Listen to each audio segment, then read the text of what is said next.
chapelle de Santa Maria de Iguazel. Pour arriver jusqu'ici, vous avez pénétré dans la vallée de la Garcipollera et vous avez traversé la rivière y Juez. Ces montagnes sont aujourd'hui peu peuplées. On trouve à peine une dizaine d'habitants répartis entre la ferme de Vescos de Garcipollera et Villanovilla. Il n'en a pas toujours été ainsi.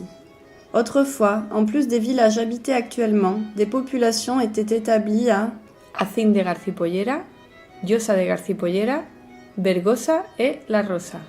Ils vivaient de leur environnement, avaient du bétail, des terres cultivées, des potagers et arbres fruitiers. Alors que s'est-il passé ?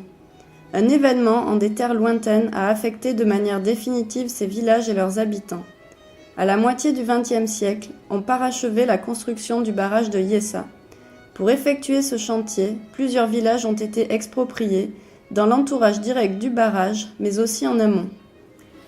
Les preneurs de décision craignaient un colmatage du barrage, c'est-à-dire que la pluie entraîne du sédiment jusqu'à celui-ci. Pour éviter ceci, entre autres mesures, la décision fut prise de réguler la rivière et de reboiser la vallée de la Garcipollera avec une grande quantité de pins dans le but de freiner l'érosion.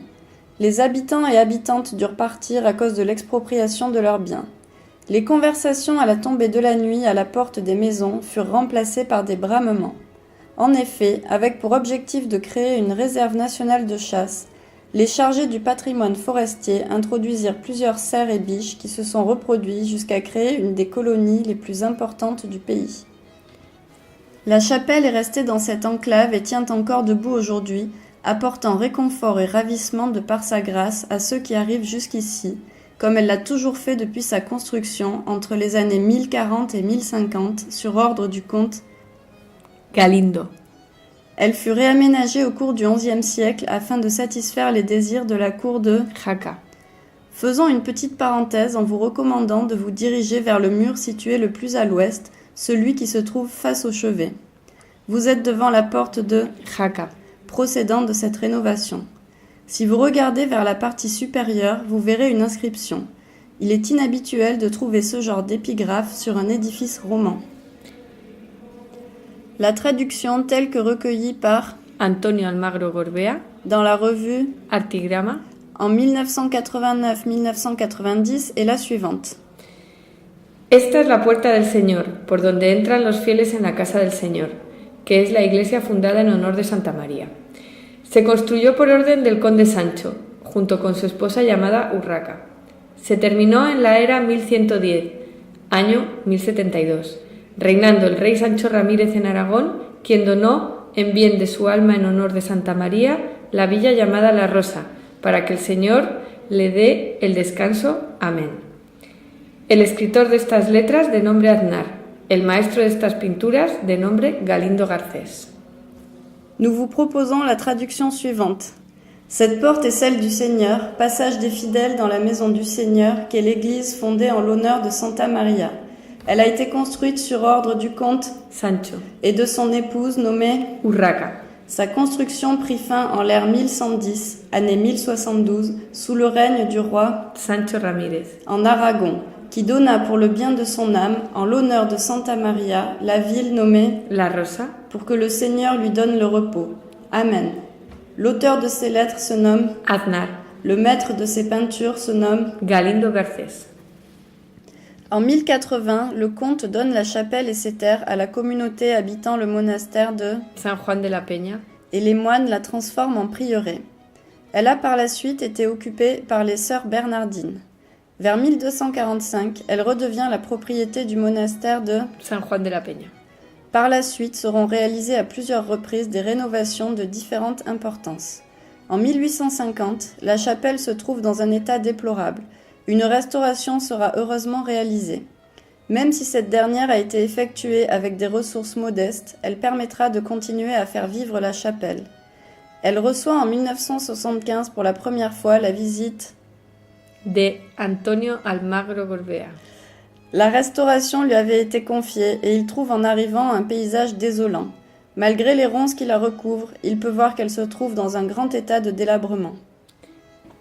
Il est fort probable que le dépeuplement de la vallée ait influencé de façon négative la conservation du bâtiment.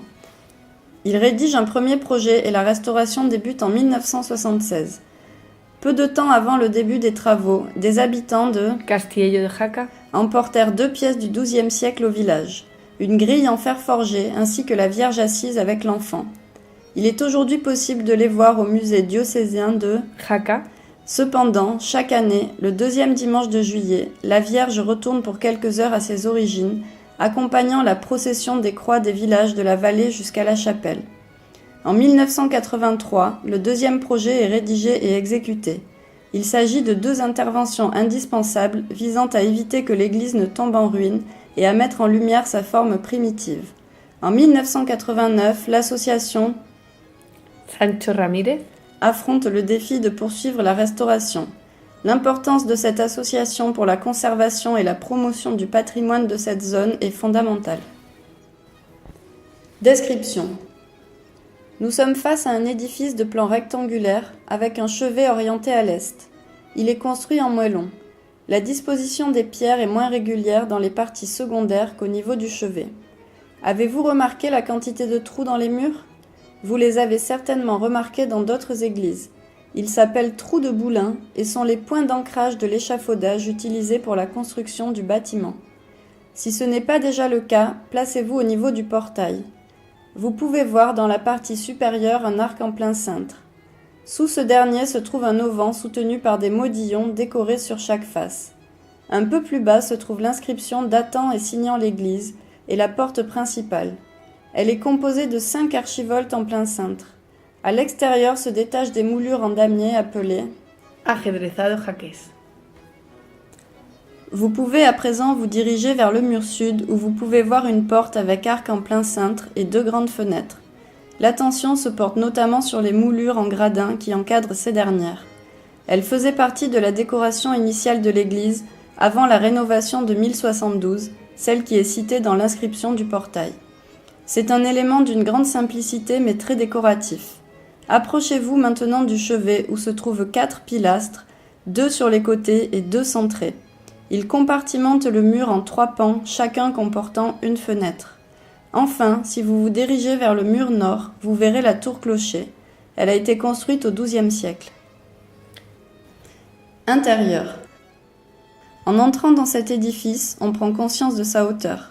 En levant les yeux, vous verrez que vous êtes devant une nef unique, couverte en grande partie par un plafond en bois à 2 versants. En avançant, vous verrez le presbytérium avec voûte arquée et au fond du chevet, l'abside semi-circulaire avec voûte en quart de sphère.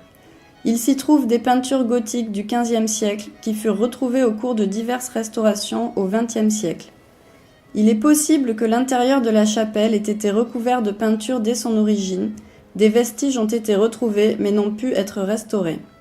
Nous vous invitons maintenant à profiter de petits détails comme les chapiteaux ou les modillons de l'entrée ouest.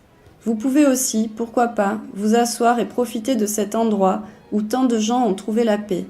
Si c'est un jour calme et silencieux, il est peut-être même possible qu'un cerf ou un sanglier vous accompagne depuis l'abri de la forêt, à distance évidemment, et sans vous perdre de vue, car ces derniers n'aiment guère le contact humain.